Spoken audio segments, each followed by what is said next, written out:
when you stop blaming the other person and you realize you are responsible for 100% of how you respond to things just start flowing better. And you're not angry, you're not upset, you're not lonely, you're not anxious. Welcome to Modern Happiness, where we believe happiness is a choice. Our goal is to share how we and our high-performing guests choose happiness, covering topics such as fitness, mindset, relationships, business, and much more in today's world. Here are your hosts, Matt Mahalik and Taylor Sleaford. What's up, everybody? Matt and Taylor here, and we wanted to remind you as a thank you for listening to our podcast, if you leave a 5-star review and a written review, we are giving away a $150 Amazon gift card. So please, again, leave a 5-star rating and then review the podcast. So not only can you possibly win $150, but we get a chance to shout you out. And here we go. Taylor's going to give you the shout out of this week. Just kidding, everybody. It is still me. I'm going to read the review this week, and this is by TLV. The title is Stimulating and Uplifting. She says, Matt and Taylor go above and beyond to dive deep into the topics regarding the mindset, language, and habits of choosing a happy outlook on life. They are both well-versed coaches in the realms of shifting someone's mindset and bringing that experience in creating an engaging journey for the listener. Thank you, TLV, for the review. Thank you all for listening, and we hope you enjoy this next episode with Manny Trujillo. Welcome back, guys. Happy to have you. We are currently in Loveland, Colorado. It's a beautiful sunny day here at CrossFit Loveland with our guest. Super excited to be back with you.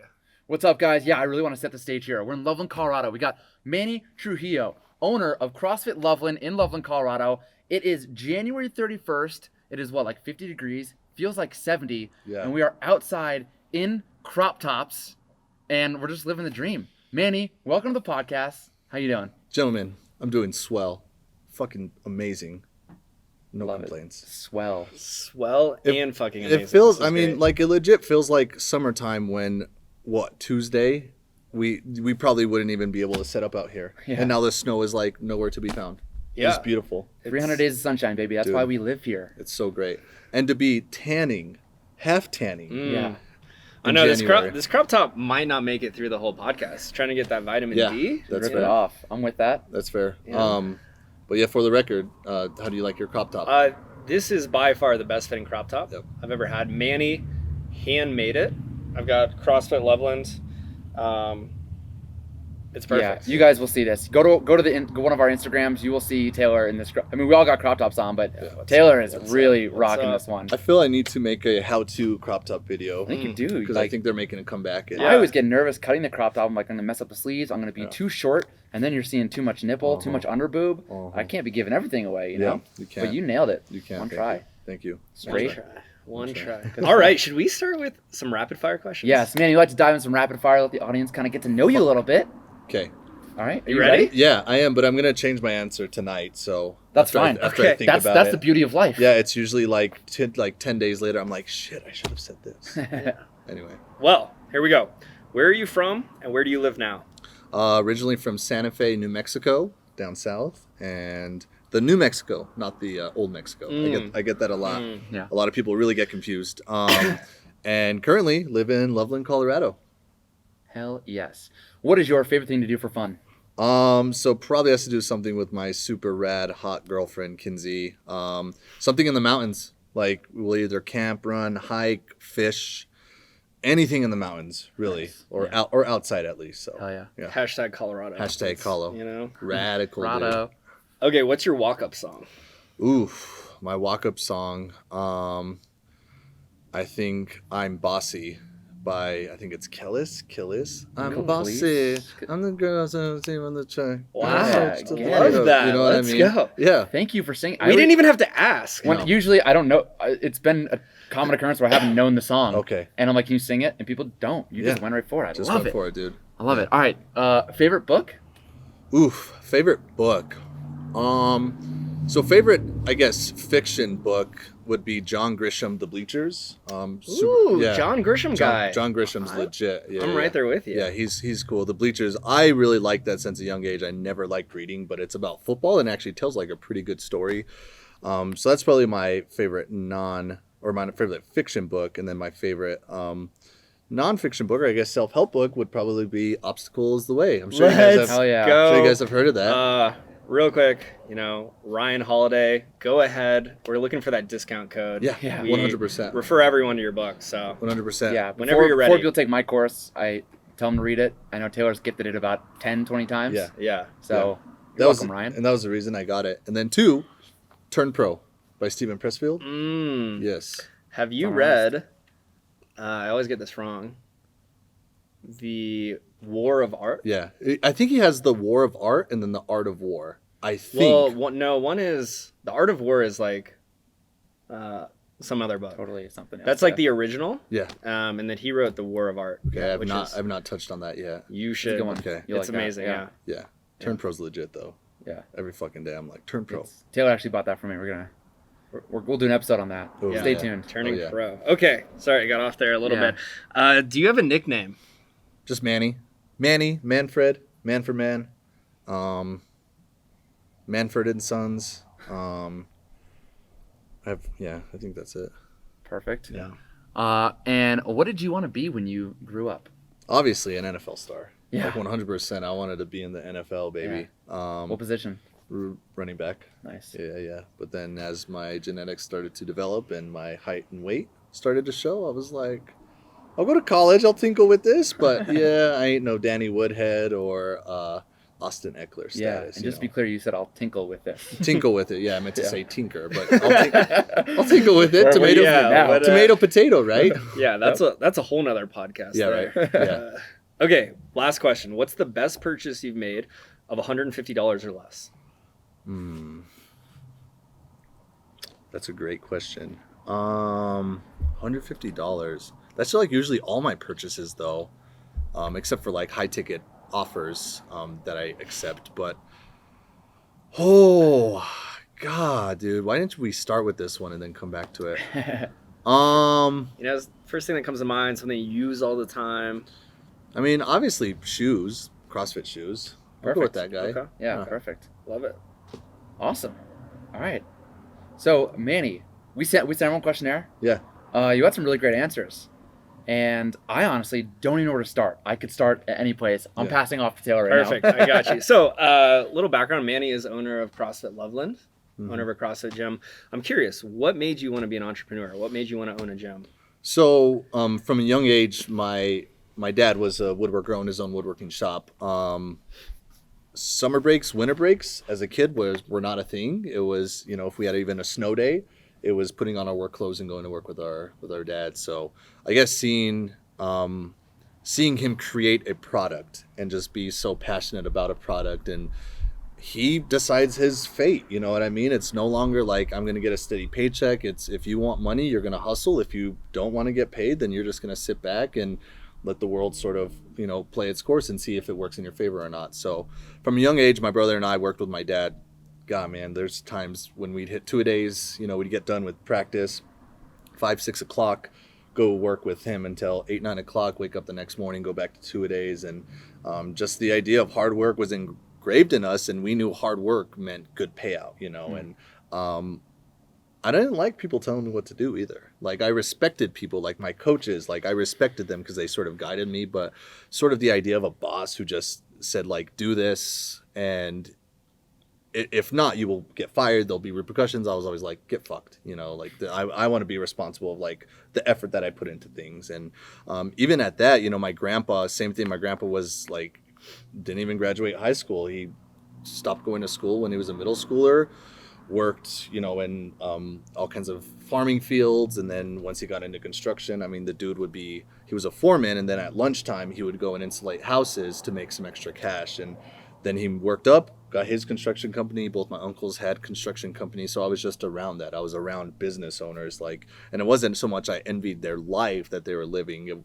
They worked their ass off for it. But I saw that you put in the work, and you could do this at a corporate job. You can do this at any job, really, if you're passionate and you care about it. But I saw the hustle, and I saw that if you really wanted to make something of yourself and leave a legacy, like an entrepreneurial sort of direction was why I appreciated it more than anything. Yeah, so what has been the journey to owning CrossFit Loveland? Have you worked a 9-to-5 before, or have you just been entrepreneurial forever? Yeah, I was a 9-to-5er. Actually, in college, I worked at 2 separate call centers. And that was probably the worst thing ever, but it was also like quite amazing because you got to see like corporate policy, procedures, stuff like that, how it was important. But I literally would sit in a desk in a cubicle with a bunch of other fucking people and just listen to people complain and bitch and moan, you know? And I think I always like to see things good. I learned how to be, say, empathetic, compassionate towards individuals because like the worst thing that happened of their whole entire life happened to be they got charged a late fee on their phone bill. Like that's still not for me to decide what's their happiness or what they should be, or their fish that they should be frying essentially. But so I have done the 9-to-5 jobs and I've hustled at those in any, even before CrossFit Loveland, I worked for a cabinet company and moved my way up through the company, even though there's like 1 or 2 tiers. Like I stepped up through that because I worked hard and I was a yes man, you know, and that was like the hustle and the hard work is you say, jump, how high, you know what I mean? Hey, we need this done. All right, I'm on it. You know what I mean? I took every opportunity to sort of work and provide that sort of standard that I'm here to make money and to like be the best that I can. And then that got old, you know, because after a while, it's the same shit over and over and over and over and over again, right? We're like now breaking through that 9-to-5, even from owning CrossFit Loveland, the amount of hoops that I've had to work through and the amount of challenges that have come about, it always keeps you on your toes and it keeps you guessing. And with ever-changing world, like, you know, people hate CrossFit, people love CrossFit. Now the economy's drained, the economy's doing great. Like there's always a new challenge that presents itself that keeps me on my toes and that keeps me a little bit more kind of locked in. Man, talk about the obstacles of the way. A call center. I don't know if you knew this. There's an old podcast I listened to with Josh Bridges, and he early on was working at a call center, and he told a similar story of like worst time of his life. That was like right before he ended up going into the military. Yeah. And it's interesting. You talk before we got on this podcast. We were kind of just hanging out in the gym. And we were all talking about like sometimes you got to go through some shit to really figure out where you want to go, what you want to do. I'm curious, you know, having gone through all those things and now being an owner, how different do you think it would have been if, you know, let's say in your early 20s, you were a gym owner? I think, well, first off, you know, I think it's where I'm at because I feel it's like a two-way street, right? Because I went through the stuff that I went through, I'm a lot more equipped to handle it right now, which, you know, maybe I would have done so in the 20s, but, you know, maybe I would have gotten into this and I probably would have lost passion for it, you know. I do believe, though, had I had the tools to do this, I would obviously be a lot further along, but I think I would be I would probably be just as fulfilled, maybe a little bit more fulfilled, right? Because I would have understood the direction that I was wanting to go to. I wouldn't, quote unquote, waste my years at a call center trying to launch a woodworking business with my brother, work for other people and make them money. I feel I would have been further along in knowing like how I am now. I could have seen myself probably there by the time I was 25, 24, maybe instead of 30 years old. But then also that, like, because that is a good question. Like, would I have actually been different, or would I have had that victim mindset that I knew I had at that time and started this, and then first or second challenge that maybe might have come up, I would have probably been like, no, I'm done. You know what I mean? So it's interesting. I think like I probably would have been better for it, but like it's hard to say. You know what I mean? Yeah, I think this is kind of a recurring question on our podcast, but also in life, I'm literally asking everyone this, but I want you to answer this. Between taking the call center, you mentioned before this podcast, you briefly touched on it now, starting 3 different woodworking companies with your brother, and those not being successful or whatever happened, and then getting up to owning this gym. The question is, do you think you can make a wrong decision in life? No. Yeah, elaborate. Right. Yeah, tell me more. So I mean, because it's all about perspective, right? It's like, it's this thing, it's this idea that your dad's an alcoholic. You can either be an alcoholic because your dad was an alcoholic, or you can not be an alcoholic because your dad was an alcoholic, right? So it's all about like how you perceive things. So there's plenty of decisions that were made. And at that time, that was the best decision for me. So at that time, it made sense for me to get a job at a call center. It made sense for me to try and open the woodworking business with my brother, to then go work for somebody else and then try again and go through that 2 more times. So there really wasn't a wrong decision. It just wasn't the right decision for what I was wanting to achieve, right? The right decision for me to be where I'm at right now was to open up a gym when I was 21, right? Yeah. That would have been the right decision for me, but I didn't know that, at that point, like I had all the material to become a personal trainer since I was 19 or 20 years old. Never even touched on it, right? I did not like touch it at all. I had it there. I would read through some of it, but it wasn't calling me at that point, where maybe I could have now gone back and told myself, hey, Manny, you should really think about being a personal trainer, dude. You're not going to regret it. But I might have not been ready at that time. Man, this is the question I want to ask you. So yeah, we asked you earlier, what advice would you give your younger self? Yeah. And you had mentioned telling yourself to get into fitness earlier and that sort of thing. And then the follow-up question is, would your younger self have listened to that advice, or was your younger self ready to receive that advice? That's a good question. I feel like, yeah. I feel like if I could go back and if I could say, get into the fitness space, I probably would have been ready to hear it, but I was smoking way too much pot and I was content in life. So like, I probably would have been ready to hear it, but I would have probably been more prone to giving up after one failure. You know what I mean? So I probably would have stepped in. I probably would have applied or gotten my PT, but the second I didn't make a first sale, or I didn't get a job application, or I didn't get the job, I probably would have been like, I told you it wasn't for me. Where now I'm fucking failing every day, multiple times a day, like stepping outside that comfort zone to say like, dude, ask 20 people if they want to work with you. And if you get all no's, that's fine. You still stepped out and you asked them, and tomorrow you're going to wake up and you're going to do the same thing over and over and over again, right? Every no is one more closer to a yes. Exactly. Yeah. But I think too, mindset at that time, I probably would have given up, because that's what happened was when I went to college, I played football and I loved it. I played my first year. I got to travel with the team, fucking phenomenal experience, but I didn't pay attention in school. So then I was on academic suspension the second year. Learned about marijuana and how much fun it could be. Started smoking a bunch of reefer. I was on the practice squad and just didn't give a shit. And at that point I was like, it was easy for me to quit, right? I was like, this isn't for me. Alamosa wasn't fun. I wasn't getting anywhere. I wasn't playing. Like it was a waste. So it was easy for me to quit. And then that's when I started adopting that mindset that once things go south, you just stop.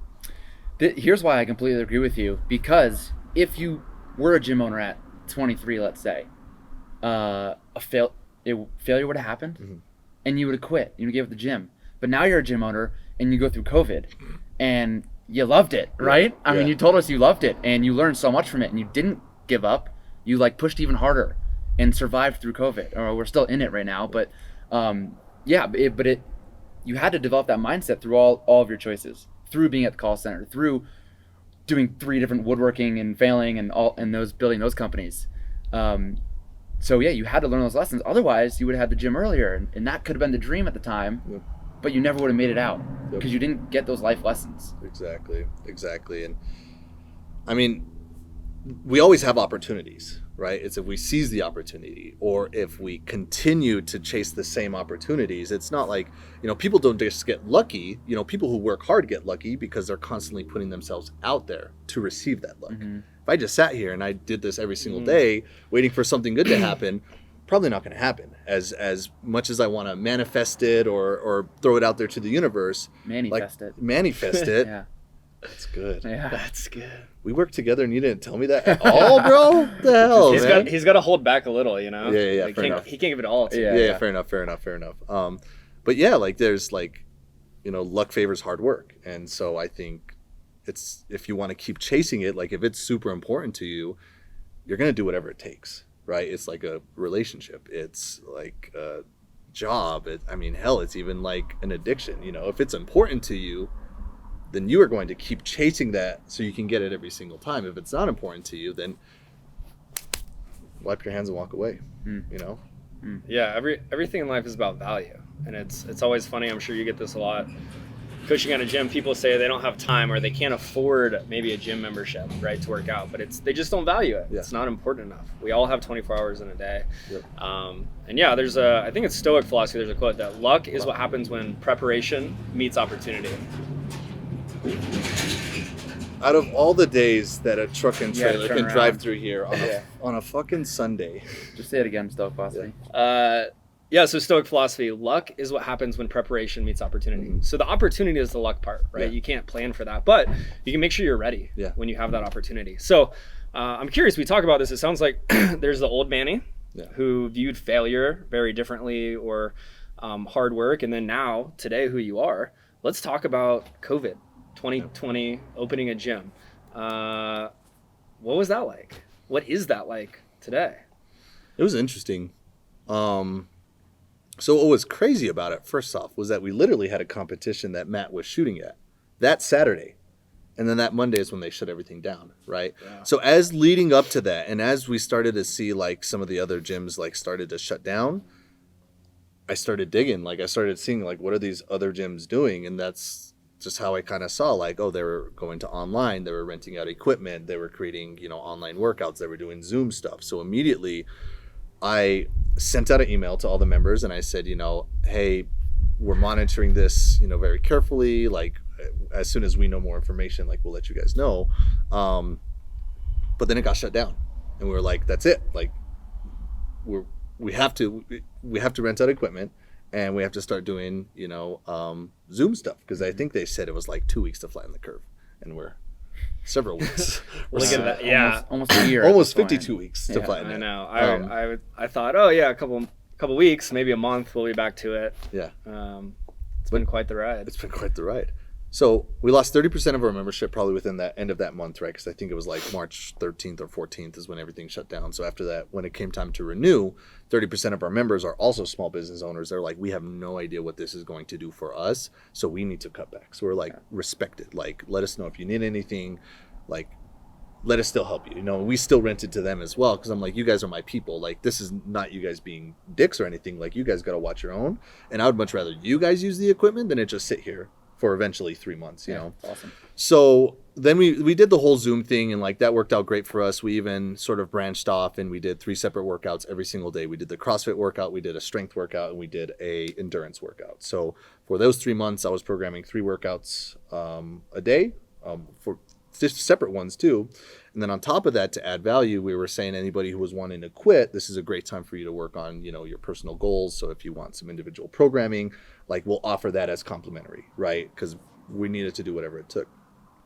As far as the business went, we literally had to do all of that to keep these doors open, essentially, or to keep this place. We didn't have any sort of rent forgiveness. We didn't get any PPP, like any PPP loan, any idle, like we got literally none of that. So it was survival mode for us. And so for those, 3 months, we did what we had to. And then once we opened back up, obviously we followed what they recommended. So, the squares and having a sanitation like area in each area, keep equipment low, no partner workouts, no ropes, no nothing. So, it's been interesting to sort of, I guess, look back at a simpler time when we didn't have squares. Now it's like you come in with your mask, you go to your square, you take it off, and then you're good to go. You know, whereas before it was, sure, 15 people, come on in. Right. But that really just made me focus, or that made me realize, like, I was not prepared. Like, it doesn't matter. No one was prepared for the pandemic, but as a business owner and as an individual, I was not prepared for that. It could be a pandemic, it could be a recession. This whole world can burn in one day, and what do I have? So then that's when I really got serious and thinking, like, I need to make this gym bulletproof. Like, I need to make the business, if I got hit by a bus tomorrow, that this gym can survive. Like, if this happened again, we'd have to close our doors, and I'm okay with that, right? Like, it's fine. Because if this closes, I just start another gym. If that closes, I just start another gym. I'm like the Michael Scott paper. I was about to say, you're like Michael Scott. I have plenty of names, But yeah, so like that's when I truly realized I was like, I'm not ready for this. Like, I'm treating this as a hobby and not a profession. And then that's when I really decided to step up my game, and then that's when I needed to find different revenue streams. That's when I needed to see about making more money. How can I give more to my members, provide more to my members? How can I provide more to my community? And like, we survived, thankfully, on some slim freaking margins, and still like a lot of work that had to be done. And then even at that, once we got into normal classes, I was working 30 classes a week, like, coaching 30 classes a week, dude, and cleaning in between each class, right? going above and beyond for any of the other members who still weren't coming in. We were still having to do Zoom. I was still, until the end of June, I was still, I don't know if you knew, but I was doing at-home workout videos every single day. On our YouTube channel, we have 80 videos of workouts that include a warm-up, a skill work, the workout, and we demoed all of them. So every single freaking day, I had to record that video. So I was coaching 30 hours a week. I was recording a video every single day of the workout, and then still having to work with Zoom people, and I was done. Like through the summertime, I was like, I cannot do this. This is not sustainable at all. That is exhausting for those of you who have never coached a CrossFit class. 30 hours a week is like at least 60 or 70 hours at an office job. Like 100%. Coaching a class, we talked about this before, is like performing. And you're doing the same thing, right? So if you coach, 6 classes a day, it's 6 hours of the same thing on repeat. And these people are coming in and expecting, like, this is the best hour of their day. Yep. So you got to give them all your energy, and it is just exhausting. So 30 hours might not sound a lot, but that is ridiculous. I think when I had 16 and then some personal training, in between that, those were hard weeks. Yeah. I'm like, I don't want to do this forever. I can't. Exactly. Especially bringing my energy. I'm like, you're the same way, Manny. Yeah. Like, bringing that high energy is so exhausting. Yeah. And you did, right? So 30, oh my God. It was rowdy. Yeah. So even up until, I would say honestly, up until November is when I held that 30 hours a week sort of schedule. That's impressive. And it was very, very aggressive. And then I started taking on some PT clients because financially too, I wasn't where I wanted to be. I was still recovering from COVID. We had to make some adjustments. So then I was doing PT stuff on top of that. And then for us, we provide on-ramp, but we do it in a one-on-one setting. So after COVID, we had 15 between June and say September, we had 15 people sign up, which was great for us. But then that's an additional 4 hours per person on top of the 30 hours. I was smoked, just destroyed. And then that's when I realized I was like, okay, I can't be a coach anymore. Like I need to be the business owner, because then the business side was suffering. I wasn't able to get as much traffic in here. I wasn't doing the front end things that I needed to because I spent all my time on the floor. So then that made me realize the importance of having a coach and having a full-time coach, one that is potentially definitely better than me. I brought him on. I took a little hit from what I was getting, and I was like, shine baby, and then that was another 3 months of me shadowing him, working with him sort of on how we do things here. He's a phenomenal coach, but this is how we do things here. And so it wasn't until I think 1 week before Christmas where I pretty much got all my classes reduced, cut in half, and it was magical. Magical, man. Yeah. And then on top of that too, I took Matt's course, which by the way is phenomenal. It literally was talk about manifesting. It was the perfect time to have you and your course as far as what I was wanting to do, and just the importance of being present and not just having your hands in so many pots or wearing so many hats. Be the person that you were meant to be and delegate and find people that can do the job just as good, if not better than you. And then give your energy to now where I'm coaching classes. I am 1000% locked in. I am the same Manny every single freaking day, instead of, like I was telling you guys, 5 a.m. Manny Monday was bang, let's go. And then 5:30 p.m. Friday was just fucking do it. Just don't get hurt. You know what I mean? Yeah. So, yeah. Yeah, talk about best purchase over $150? 100%. 100,000%. So the PTBA. Let's talk a little more about this and Matt's course and your opportunity, because it's really interesting hearing you talk about this in COVID. And I'm the head coach at a gym in Denver, and gyms are, arguably one of the biggest people hit by COVID, right? And we could probably dive really deep into, that's actually what people need the most, health, fitness, right? 100%. To be more resilient against COVID and disease and things like that. And yet, gyms are considered, they can close, but other things can stay open, and it doesn't make sense. And you've had a lot of resiliency. You've had I can't even imagine. Even we did Zoom calls for a while, and those were more exhausting for me than coaching in person, because you have to plan ahead of time. You don't know who's going to show up. It's you can't be in person to coach them, but it's live. And, that was exhausting. And yet it sounds like you've had so much growth this past year. And, a lot of uncertainty. You didn't know if money was going to show up. You didn't know where it was going to come from. And you still decided to invest during that time. So what was it that made you invest in yourself and in the gym with Matt's course at such a time of uncertainty?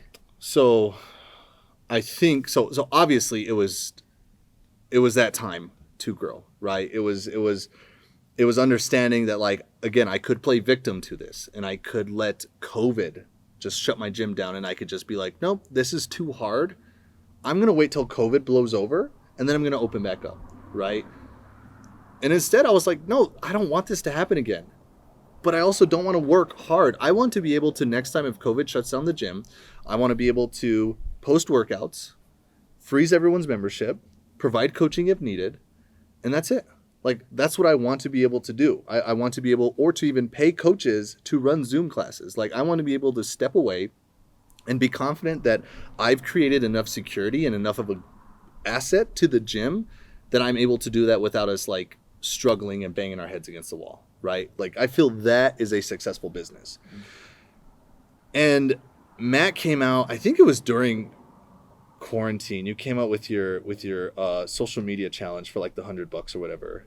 Yeah, I did a few things. You did a few things. Back then it was probably... You did one about taking photos. Yeah, it it was probably taking photos. photos. I spoke a bit about branding and video inside that. Yeah. And so I took that and I was like, all right, I could dig on this, Matt. And then as my just burnout just kept coming up, Matt just kept coming with me, right? Like I was like, I'm fucking tired, dude. And then here's Matt. Are you tired of working? Are you sick and tired of being sick and tired? I'm like, God damn, man. So I guess Is my house wired? Yeah, How does yeah. he know this? Where are you in my brain? I guess yes, he is. Yes, I am. So at Yes, I that time, so I have so one of my teeth were like essentially rotting out, right? I had to get a root canal. I couldn't even pay for the fucking root canal. And it was painful, but I couldn't pay for that. And I was like, I have no money in sight. Like, I have no extra income in sight to fix my damn tooth. So now what do I do? So then I was thinking, I was like, well, I had a car at the time that I was like, I'm getting that truck for free. I was like, I don't really need a car right now. And it was $2,900 that I could sell it for. And I was like, I'll take that. I'll fix my tooth. But then I was like, then what? It's like then what, right? Mm-hmm. Where I was like, it's very rare for me to have this amount of money. Imagine how many teeth I can fix with some fucking guidance. You know what I mean? And that was the thing. And like, that's interesting. I don't think most people think that way. No, and like Kinsey and I kept going back and forth because she is like so health oriented, and like when it comes to like your body, your health, like your teeth, whatever. Like she's like, no, you get that fixed. And I was like, yeah. I was like, but this is a great opportunity for me to just elevate and just for me to level up and step up my game and be the person that I want to become and that I know I can become. And I'm going to get there quicker with guidance, right? I've been throwing shit at the wall hoping it'd stick for about 3 years, and I'm in the same exact boat financially that I was 3 years ago. Mm-hmm. And I don't think that's why people get into business. No, I don't think that's why people have careers. Yeah, just to stop you real quick, one of my favorite questions is, what is it costing you by not asking for help? Exactly. And it sounds like that's exactly where you were. That's what it was. And I was like, there's no reason. I got on a call with Matt, and he kind of told me what was going on and like how he can help and stuff. And I was like, dude, this is great. Like I was looking for a mentor at that time and all through COVID anyway.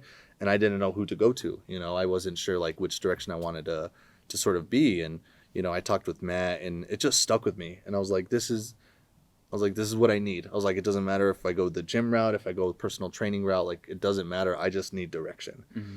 And then at that point I was like, fuck it. I think on the sales call or whatever, like you talked a little bit and I was like, I'm in. Like, I'm in. I was just so. You were the easiest seller. Yeah, dude. I was literally so just fed up of being subpar financially, passionately fulfilled, like whatever it was. I was just so tired of being subpar and stuck in this hamster wheel and kept thinking, well, one day it's going to get better. One day it's going to get better. Mm-hmm. It's like, fuck no. It's right now if you want it. It's literally staring you right in your face. Yeah. So if you want it, you will take it. And that's what I did. Dude, that's exactly like you were talking about earlier. How we, partway through this part of the conversation, you were like, luck, it's not going to just come. You can't just sit in this chair. And to an extent, luck will come. And that was luck, right? Mm-hmm. It was there, but you had to make the choice. Yep. You had to step in. You had to sign up for the program and invest in yourself. Yeah. And I mean, for the record, I told Matt this. I mean, the programs essentially, I've made triple what I paid for the program already, and I haven't even. Let's fucking go. Right? Like I haven't even like scratched this. Like I haven't even scratched this. It wasn't even. I didn't even finish the program with Matt. Yeah. And I already made $7,000. I was Yeah. like, well, fucking A. Like that's literally all I needed. And obviously the content, shameless plug, like the mindset, the niching, the niche, whatever the fuck it is, like discovering like who you are and who you want to help Yeah. was the biggest like answer that I needed. And that's exactly what I got. So here's the cool thing about this is that I think you're my easiest sell because we're very similar. Yeah. We're kind of loud, funny. Yeah. We're wearing crop tops, flamingos, you Yeah. know, all the way. And something I saw it with a lot of my members where going through this process and then realizing that like, wow, if you're just authentically yourself, all the things are coming to you. And that's how I made the sell to you Yeah. because we were so aligned and I was just being myself. Yeah.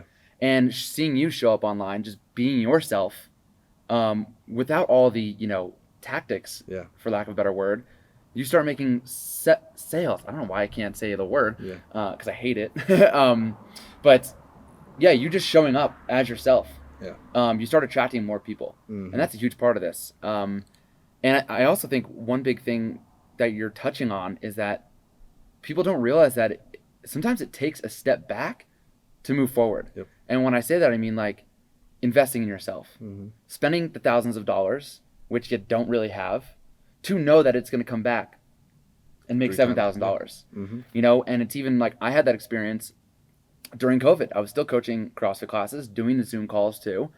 And I was trying to build this business. And I wanted to be the CrossFit photographer in Colorado. COVID shut all the events down. So I'm like, now what? And I couldn't spend whatever it was, 10 hours a week driving to the classes when the gyms opened up, or spending the time, like Taylor said, prepping for the Zoom calls and doing the Zoom calls, and then de-prepping or whatever after the calls, and spending those 10 hours a week to make whatever $20 an hour that I was making, which is really more like $20 every 2 hours because of all the prep and everything. And the energy it was taking me was just taking away from the long-term game of building my business. Yeah. So I had to make a decision. I'm like, I talked to my owner. I'm like, I'm done coaching. This is it. I'm done coaching, and I'm going to lose that immediate money, but knowing that now I have 10 hours back in my life that I can grow my business with. Mm-hmm. And that's hard to be like, I'm going to lose whatever, $1,000 a month. Yep. But I know if I can put everything into this business, it's going to come back tenfold. Exactly. And that's super important. And that's hard for a lot of people. Yeah. Well, and I think too, and I feel you guys like align with certain values that I have. Like, I thrive when I'm putting myself in uncomfortable situations, right? So like, I was going to ask you. Yeah, Do you feel like you thrive under pressure in it? yeah, I mean, I really do. Like, even going back to sports, like I always wanted the 4th and goal. I always wanted the, like for wrestling, like I needed a takedown with, 10 seconds left. Like I wanted to be the anchor on the 4x1 relay. Like I love that shit, because I know if I do, regardless, if I give my all and if I succeed, then awesome. If I give my all and I fail, I gave my all. There's nothing more. If there was absolutely nothing more that I could have done, then I have nothing to like hold my head about or be ashamed about, But getting that money and being like, I could put this away in savings. I could like invest it. Like I can buy another car, because initially it was like I could sell this car and buy another car. Yeah. Could then be it was one like more month of rent. It could be one more month of rent. And even with my, like with bringing on Wade as a coach, like I took a hit on my salary, and it was going to make things really, really tough. But then that forced me to make PT sales, like to start programs, like to launch programs. Because if I wanted to survive, I couldn't just sit there and do nothing. Mm-hmm. So I put myself in that super uncomfortable, vulnerable situation, because I know, like, dude, it's all on you now. It's not the universe's fault. It's not COVID's fault. It's not the gym down the street stealing your client's fault. It's up to you, man. So if this is important to you, yeah, you're gonna do whatever it takes. Man, talk about extreme ownership. Sounds like you're a whole new man 100%. after 2020. 100%. He's a whole new Manny. Manny, Oh, dude. man. I'm Guys, catching come on on. with I'm that. catching on. Yeah, I'm catching on. Dude, and this sort of started, so like at Wadapalooza, I talked with Jason Kalipa, and he was talking to me about these metrics, and I had no idea what these metrics are. And he's like, pretty much said, like, and you're a gym owner? Like he asked me that, and I like thought about it. I'm like, well, holy shit, I guess I'm not. And then even my good friends that we went with, like I just met with them a couple weeks ago. They're like, dude, I just want to say I'm proud of you. They're like, I want to, like, even from last year, which we knew you were a great person last year, the amount of effort and work that you put in for yourself, for the gym, for the people around you is phenomenal. And you don't really see that, right? Because you're just in the trenches digging. But people see that shit, man. You know, and it's so nice when you get that feedback. so nice, dude. So we're going to take a second right here, and we're going to fucking celebrate Manny. For your growth, it's so important to celebrate your wins. You know, so we're going to celebrate you. I want you to celebrate yourself right now. Fucking give a round of applause. Let's go! Let's go, dude. It's so important to see this growth and reflect on it and know that, like, you're putting in the work. Yeah. And it's changing. And, yeah, a lot of times people might not tell you. Mm-hmm. So someone's got to celebrate. Tell you. Yeah, So, you know, it's important. It's something I teach in my course, too, and it's something I make sure I do. Taylor and I talk all the time. We make a sale. Like, let's crack a beer and let's celebrate. Yeah. This is awesome. Yeah, it's fucking great. Yeah. Okay, so I just want to flash back a little bit. Let's think about, you know, midst of COVID, all the uncertainty right before signing up for Matt's course. You know, it's often said when the pain of staying the same outweighs the pain of change, then you will change. Yeah. Do you feel like that resonates with where you were? Oh, 100%, dude. 100%. I finally had realized, because, like, and I think that's why, like, regular 9 to 5 wasn't great with me, because my complacency would, like, always reach so quick, you know? Yeah. And I would never realize that. I would always just be, like, okay with it. I'd be like, all right, cool. I'm making a paycheck. I get to just chill on the weekends. And it wasn't until, like, now that I realized that I know I know the trajectory of my life if I don't change. Right? Like, I know if I stay the same and I'm the same person when COVID hits next, or when it is the afterwards, I'm going to go out of business. And that in itself, and, like, I think I just had so much pride with 3 failing businesses before that I was like, I don't want a 4th, you know, like failure is now, like, it's not an option, right? Like, I'm going to do whatever it takes to keep this thing when it's in my control. Right. So I think it was the pain of me, like, looking at my bank statement every day or every month, or my membership rate, or, like, the amount of money that I was even making on my tax returns, and thinking, like, this is horseshit. You know, this is not you. This is, like, you put in a lot of, like, time and effort and energy, and just to look at yourself, and not to put a number on you, but to put that in perspective. Like, you're worth more. You know, you are worth far more. You're providing so much more value to be right here in this situation, to not to be able to fix your fucking tooth. Yeah. You know what I mean? So that's what it took then, kind of hitting that low point, signing up for Matt. How are things different now? How would you view opportunities, investing in yourself? Is that different? Is your mindset different around that? Yeah, 100%. Because now I know that, like, well, first off, you get out what you put in. You know what I mean? So if I invest again, like, I'm not gonna just. I'm going to take advantage of whatever investments I take, right? So even if it's a conversation with you guys, like just shooting the shit or whatever, like, I'm going to take everything that I can use and need, and I'm going to really just, like, let it resonate, marinate with me, whatnot. I got off topic, dude, so I forgot the question. I'm so sorry.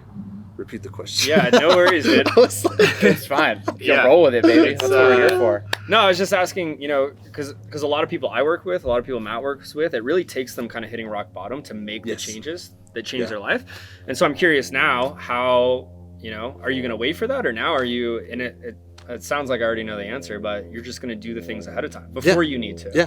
Well, I mean, I'm just going to keep challenging myself, right? I'm just going to keep putting myself out there and putting myself in those uncomfortable situations.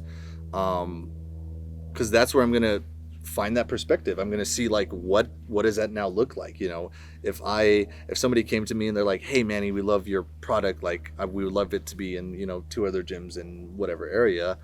I'd be like, you know, fuck yeah. Like, what does that look like? What does that entail? Mm-hmm. Life's just too short. Life is literally too short just to, like, sit back and wait for things to happen, you know? And I didn't realize that. And COVID was a great example of that. Is you could die. You could literally die.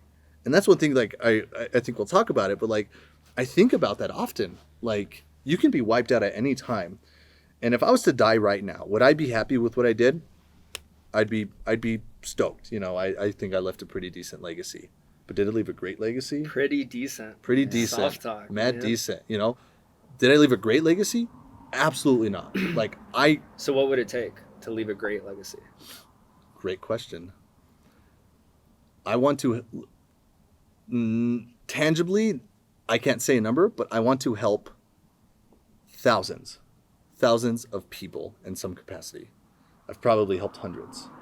All right, live timeout. Live goal setting session. Taylor's Mr. Goal Setting over here. You said you can't put a number to it, and I know Taylor's going to tell you to put a number to it, because how will you know if you're not specific enough? How will you know you reached that goal? True. So how will you know if you ever left a great legacy if you're not specific enough? So Taylor, hit him with it. Sweet. Okay, we're gonna put a number on it, but before we do, I'm gonna tell you to be unreasonable. Okay. Like we talked about this earlier, right? Shooting for the moon. 10x, right? Yeah. How many people do you want to help? It came to mind just 500,000 people. Let's fucking go. I love that. 500,000 people. Define help. I want to provide clarity and or direction for their fitness needs and or goals. Okay. We're getting somewhere. How would you measure that? If somebody came to me and they had a question or a struggle, and I could give them an answer Okay. that they can put into action. So how is that going to impact their lives?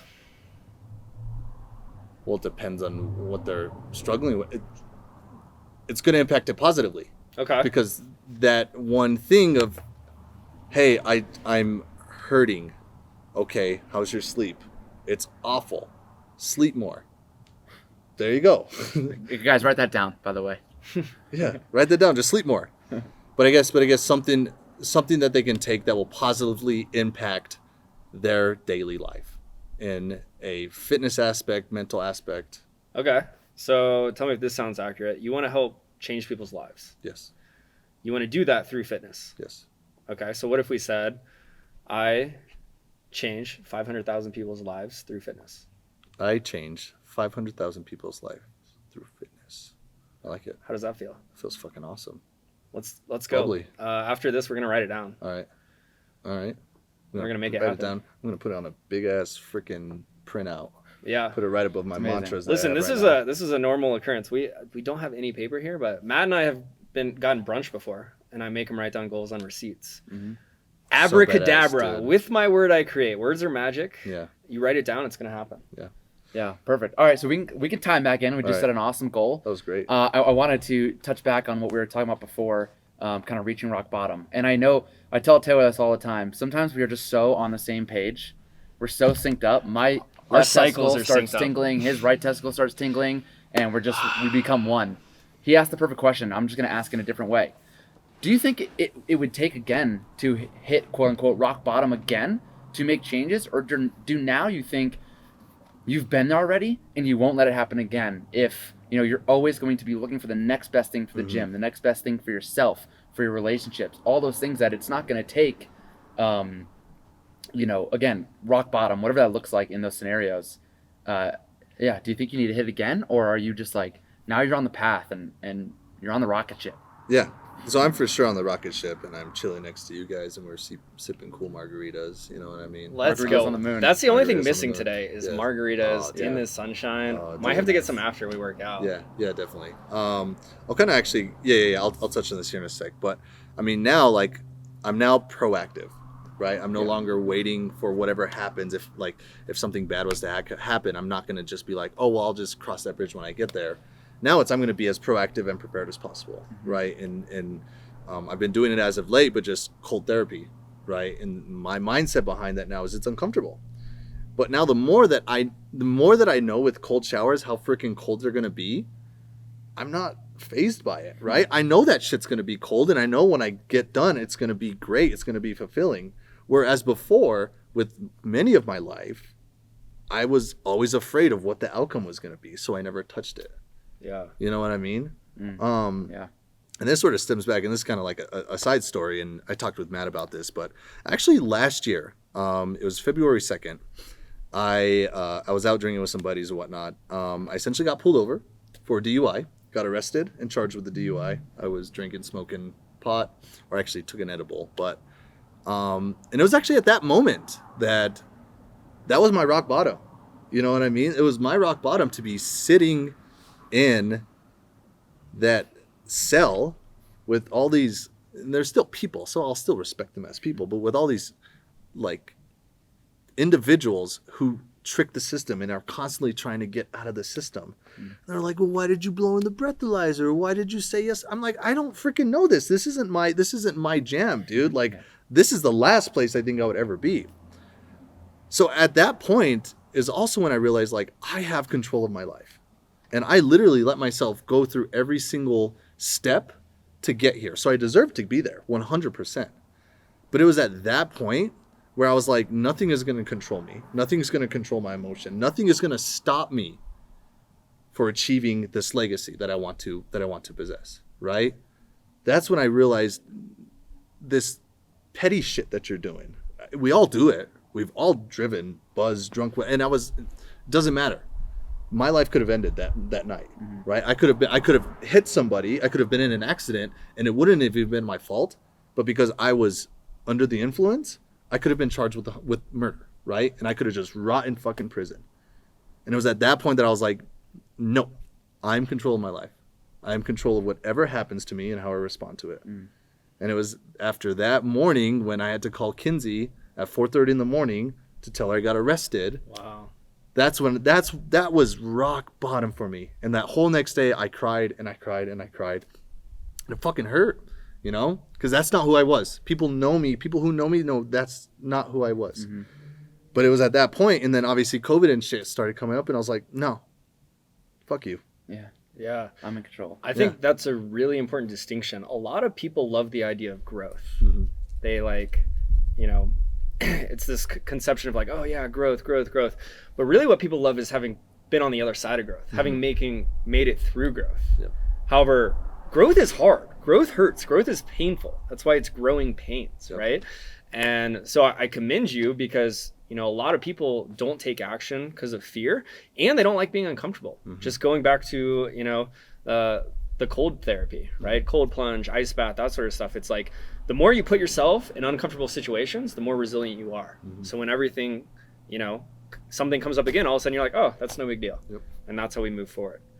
So I'm curious, you know, kind of switching topics, how do you define success?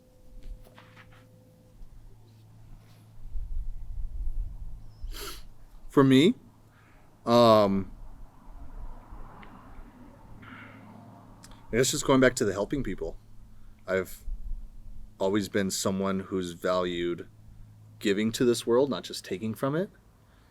So if I'm able to give more, whether that is for health, for fitness, for my humor, for my friendship, for just being a listener, whatever it is that I can give, if I'm giving more than I'm receiving, that's success for me.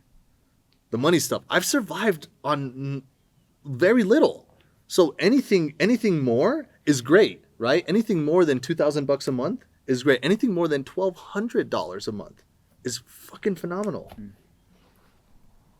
But it's the fact that like I can get messages or I can hear people say like, dude, you changed my life, or not even changed my life. Like you are so helpful. You helped my son. You helped my grandpa. You've helped, you know, this old lady who couldn't even get up and down off the floor. Like that's my success.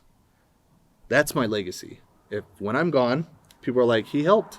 Like that's literally all he did was just help people. You know? That's awesome. So do you consider yourself successful? Fucking A. Let's go. He didn't even hesitate. No people. hesitation. Stared me in the eyes. Yeah. Oh, I love it. Like, Okay. fucking A, you know? And like I do talk about like, and I think too, it's kind of in that same mindset. Like we talk about like, you know, me being afraid to die because I didn't do enough. And it's true because I feel like, you know, even though I help and even though I'm successful and I could die and I could be fine with it, I always want more, right? Yeah. I think just like with that helper mentality, I always want to just keep digging, keep helping. You got to keep showing up. Keep showing up, dude. Keep showing up. Yeah, it does come back tenfold. Oh, 100%. But I think that's great. Like that's not what you're doing it for. Yeah. And you're not doing it for the money or to be helped back. You're just serving. Yep. And it feels great to do it. It feels so good, dude. Okay. I got another question. Curious for you. What would you do if you knew you couldn't fail? If I knew I couldn't fail, I would go back 1 month and invest $1 million in GameStop stock. Okay. Good True. answer. Same, Good same. answer. I think we all would. Yeah. If I knew I couldn't fail, I think I would be just more open to things like ideas that I'm not comfortable with. You know, I'm familiar with fitness. I'm not going to open a restaurant, you know, but I think it would be fun, right? I have some great ideas, like the Michael Scott Paper Company. I have a lot of names for like cool restaurants and like Big cool idea concepts. guy. Yeah. So, but I don't know. I think if I knew I couldn't fail, fuck, dude, that's a good question. Because I feel like you define what fail means, right? Like you Sure. you define what failure means. Like if I opened a restaurant and it ended up having to close down, I'd be like, I lasted 1 week in here, baby. Like that wasn't a failure, you know? I love this mindset. Yeah, like I don't know. It's Is there such thing as failure? yeah. I mean, I think Not to avoid Taylor's question. yeah, Yeah, but I think I think failure is part of the game, for right? sure. Like and so for me to think that like failure isn't part of the process is kind of foreign, I guess. Yeah. Did I say anything different? That was great. Yeah, I thought it was great. I mean, you're not afraid to fail. Yeah. And I think that's the big thing. So, you know, Taylor asked me that question once, and I sat there and I was thinking about it. And I was like, what would I do if I knew I wasn't going to fail? I'm like, I'm already doing it. Yeah. I'm already doing what I want to do. You know, I left New York City, being an engineer, to pursue fitness and pursue photography and all this stuff. Like, I'm already doing it. I'm not afraid to fail, so I'm already doing it. And I think that's your answer. Yeah. You're already doing it, you know? So, yeah, perfect. I love it. Okay, so kind of to wrap up, any other last pieces of wisdom from Manny? Anything else you want to talk about? What question should we have asked you that we didn't ask you? Well, we talked about it a little bit about just like playing that victim mentality, and I don't like to tell people how to live their lives. You know, I don't like to be the one that posts unsolicited advice. But I just personally feel that when I started to thrive and show up more in my life is when I decided to stop playing victim and stop blaming things for my mishaps or circumstances or whatnot, and taking full responsibility for whatever it is that I did and whatever it is I put out there. It's so easy, and I don't mean this in any negative way, but it's so easy to collect unemployment during COVID, right? It's so easy to shut down your business during COVID, and I keep using COVID as that excuse, but it's so easy to just quit when you get fired from your job. If you were a personal trainer and you got let go of, it's so easy just to be like, yeah, this isn't me. But I feel more that you would accept that responsibility, that you are in charge of your own life and your own actions and what you can make out of that. That's when you're going to start thriving. And thriving isn't, you're going to run, 50,000 10Ks and you're going to make, $100 million. No, thriving is all relative to yourself. So if you just stop playing victim and you start appreciating every moment that you have or any opportunity you have, and you accept the responsibility of whatever the outcome is, you're going to start getting places. Mm-hmm. And hell, that's not even in business. That's in fitness. That's in health. That's in your life. That's in your relationships. When you stop blaming the other person and you realize you are responsible for 100% of how you respond to things just start flowing better. And you're not angry. You're not upset. You're not lonely. You're not anxious. That was perfect. That's incredible. I don't have anything to add to that. that is the cherry on top. That was beautiful, Manny. Thank you. I love it, dude. Where can people find you? Yo, so you can find me first off physically here at CrossFit Loveland in Northern Colorado. Oh, yeah. Even if you guys want to come drop in, cool place, great owner. I know the owner. I'll tell you what, I've seen the crop top on social media. It looks way better in person. It's Way worth better. the trip. Yeah. Would definitely worth the trip. For sure. But yeah, you can find me on Instagram. I'm at TrueFit. That's TRUFIT 37 on Instagram. I'm also on Facebook. You can just find me at Manuel Trujillo on Facebook. You can follow CrossFit Loveland as well. I'm always on there doing some shit. And then, yeah, that's where I'm at. Awesome. Thanks so much, Manny. Love it, yeah. Dude. Thanks for your time. Thank you, Super boys. Fun. Now we get to work out and then maybe go get some margs after. Remove the maybe. Oh, maybe. We're Get doing some it? margs We're getting after. margs after. Getting Let's margs go. after. Crop top's coming on. Let's go.